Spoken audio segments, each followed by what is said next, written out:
They could have cared less. Well, I think there's a big difference in the fact that Klopp had his team, albeit for just a few days after the international break, whereas Remy Gard was appointed, 2 hours before the match. So he probably popped into the dressing room and said bonjour and then sodded off to the director's box. Right. So that wouldn't have had the same impact as the Klopp factor. Yeah, so. And to add to that, Sherwood, for all of the attention that he gets for playing young players, which I really feel like that's overdone what he did at Spurs. I mean, he gave Harry Kane a chance, and let's think who other, Nabil. But that was more out of frustration with other players and sort of his coming to faults with his sort of lackadaisical efforts from players like Capu and others, and fair play. But he always has his way. He wears people and situations out. And that's a young group of players that they have at Villa, and it's a beaten down squad of players, and then it's also a beaten down organization. And I thought of something a lot as they were going through, are they going to fire him or not? It's a sick organization. It's owned by a guy, right, whose claim to fame in sports franchise ownership is also owning the Cleveland Browns, arguably one of the worst run professional sports franchises in the world. And I don't think the Villa fans really had a chance to digest that. And then, true to form, they're kind of the Cleveland Browns of the Premier League. Well, let's face it, they had Doug Ellis before him. Yeah. That wasn't exactly a bed of roses. No. And, it's funny. It kind of just caught the corner of my mind today when I was watching the last, 15 minutes or so. Our friend and ESPN Seattle journalist Jim Capel, who we had on the show last year, chose Villa when he went over to London and did his entire story. And I wonder what it's. I don't know. I don't want to ever know what it's like to be in a position where you're in a relegation battle now. I mean, I can't imagine. I know how torturous it is trying to get into the top four. I can't imagine how torturous it is as a fan to try to not be relegated. I don't think they get relegated. They've got to sort out their mental toughness because, to your point earlier, Sam, they may have the quality to survive. I doubt it, but the mental toughness isn't there. They've had so many leads, even under Tim's tenure, because it's all been Tim up to today, and they've thrown those leads away. So they don't have the maturity and that mental toughness to maintain the lead, because they're just getting turned over and letting in more goals. And if they can fix that, then I'll give them a fighting chance. I'm sending a tweet out to Jim Capel, and it says, at Jim Capel, we at the Hotspur America wish to know if you are still a Villa fan. I'm sure he's still a fan. All right, moving along. Before we talk about the South London derby, while I was doing my social media updates after the match, I noticed I belong to a few supporters clubs that have unwittingly let me into their camp, and Spurs Canada is one of them. And there was a post from Cameron Norman from Spurs Canada, and his opening paragraph on his Facebook post was, "I'm a big podcast fan on many subjects, including Spurs. Talking with a couple of guys today got me thinking I'd share some 5 of the ones I like and invite fellow Spurs Canada members to do the same." And I thought, well, it's there, let's just read it. Because he did have a link to the Football Weekly by The Guardian. I'm like, oh, that's nice. Then there was the Fighting Cock. I'm like, oh, maybe there is hope. And lo and behold, at number 3 was Hotspur America. That's us. And that's correct, that is us. And quote, "American football podcasts, really? Don't let the fact that this comes out of Dallas, the home to another football team, fool you. This is a pretty good fan pod. The Yids in America do a fine job each week discussing the first team's performance from the fans' perspective. We were also included in further illustrious company of the Spurs Show and then Talk Sport." Again, not a podcast, but he goes on to explain what he likes about Talk Sport. So I thought that was pretty nifty. There's someone from the Great White North giving us a little shout for what we do in our spare time. So thank you, Cameron. We appreciate it. We do. Really we do. And I have a little personal tale. I just had one of those, mare of a days on a Monday at that, and kind of came home feeling a little bit sorry for myself, and then saw that, and that cheered me up. Although although true to form, I was like, wait, is that the Guardian? The Guardian likes our podcast? And I was like, oh my God, we're in the Guardian. I'm like, oh wait, no. With our luck, the Sun would like our podcast. Anyway, that was very nice. It was. No, that was really cool. No, that was very humbling, and we really appreciate it. I mean, we really do. So shout out to the Spurs Canada guys up there there's no other reason why we do this. Thank you very much. The words. Listen, we have people that tell us that they really enjoy the podcast every week, and we know who they are. We have regulars that listen in every week. Some comment, some don't.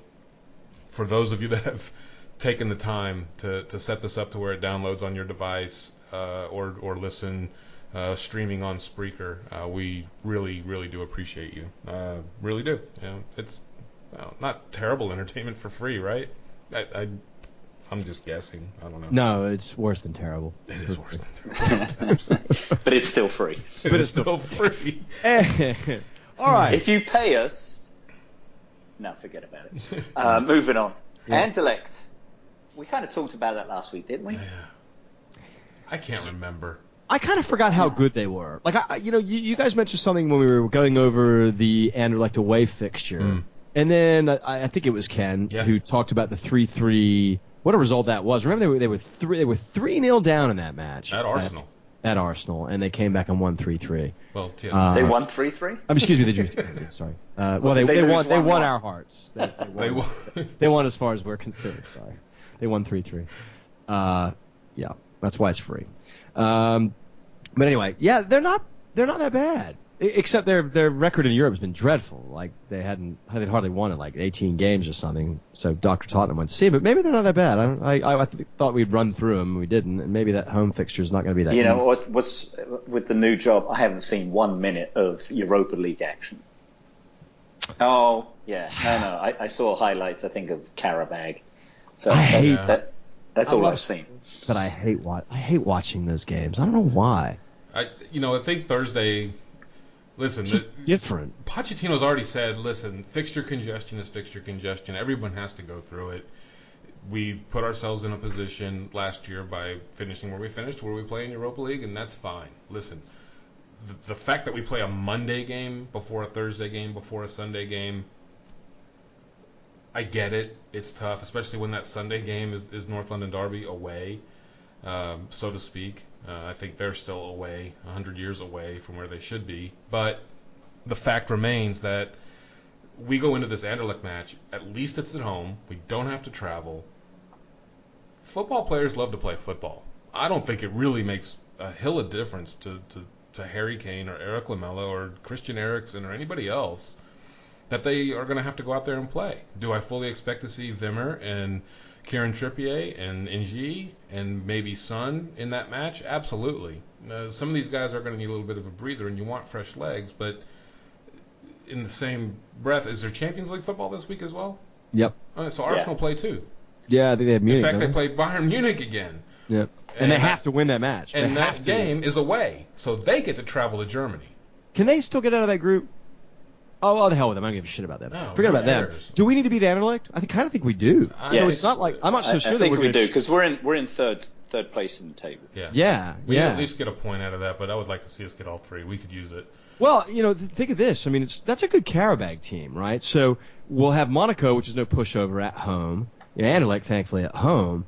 But I'm trying to think. Karabag is next before Chelsea. That's right.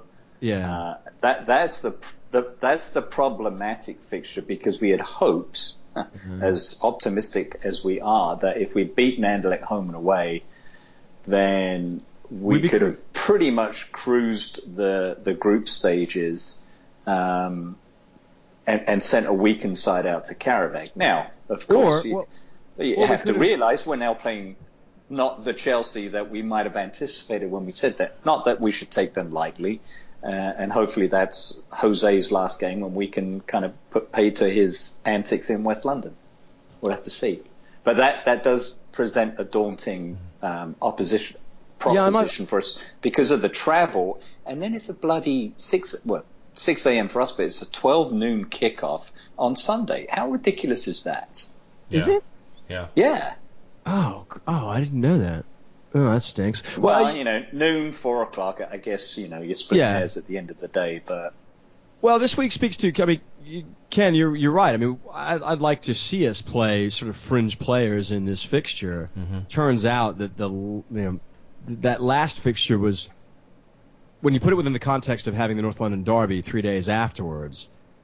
And it's, hindsight's 20/20. But looking back, that Intellect away fixture was a little bit. We came away going, draw's okay. It's not terrible if we lose. We did lose.